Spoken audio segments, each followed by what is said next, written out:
let's move on to the next aspect of the circle, which is the reward. So we've already had the cue or the trigger that led to the habit that ultimately resulted in a reward and making us feel good, at least for the short term. So what are some ways to keep in mind that we all need a reward to help build good habits? Well, at least when it comes to money, I think everyone should have a little bit of money that they should be able to do whatever they want with. And this is something we've talked about with couples and cash. Each person should have a certain amount of money. Like, I can do whatever I want with this. I often read about diets, and people will recommend there's got to be one day a week. Cheat day.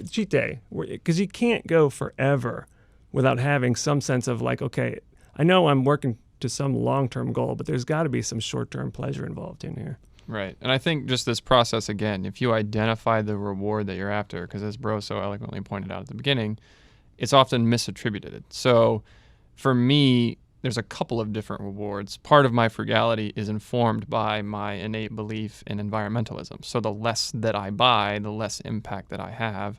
And so the reward is having a smaller impact overall, and that just reinforces things. But you have to be able to identify the reward first that you're after.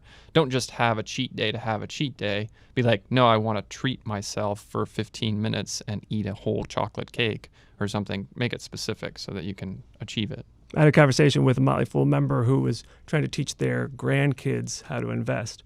And he was saying, it's hard because they have these stocks, they see that they're going up, but it doesn't mean anything to them because it's just a piece of paper. Yep. And I think the solution is you have to let the kids spend some of it. So there has to be something along the way that keeps you interested. Feels like, okay, this isn't just something for 10, 20, 30 years down the road. Yeah.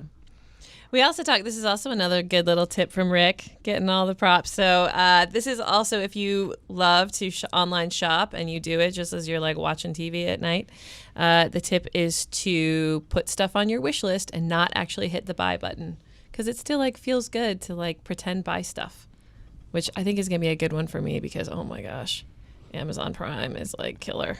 It's killer for me. They know it.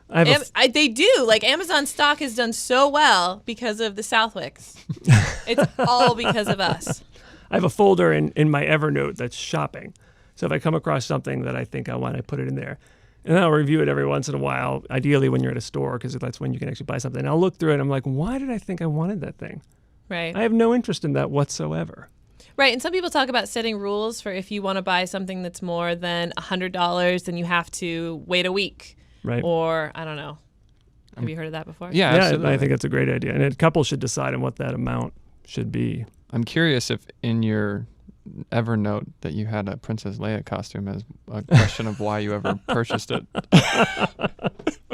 It's an investment. He gets to bring it out every year. Yes. Just to make it clear, it was also a part of this whole ensemble in which it was part of a coffee booth called Jabba the Hutt. It was more clever than just me dressing up like Princess Leia. That's it was all very I'm saying. clever. Oh, totally You had Salacious Crumb cake. Yes. For our hardcore Star Wars fans out there, they'll know what that means. I built this booth with the big logo. It had a tip Jar Jar. It had a Han Solo frozen Jello, Han Jello. And it was kind of clever. It was very clever. clever. It was also very revealing. I did get the scariest costume award, and that's no joke. Yeah, every year at the Motley Pool, we have a runway and a contest and vote for winners. And not only did Bro get scariest costume, he also beat out our CFO, who was wearing quite possibly the scariest evil clown costume ever. So it wasn't like the bar was low. That's how scary I looked. Yeah.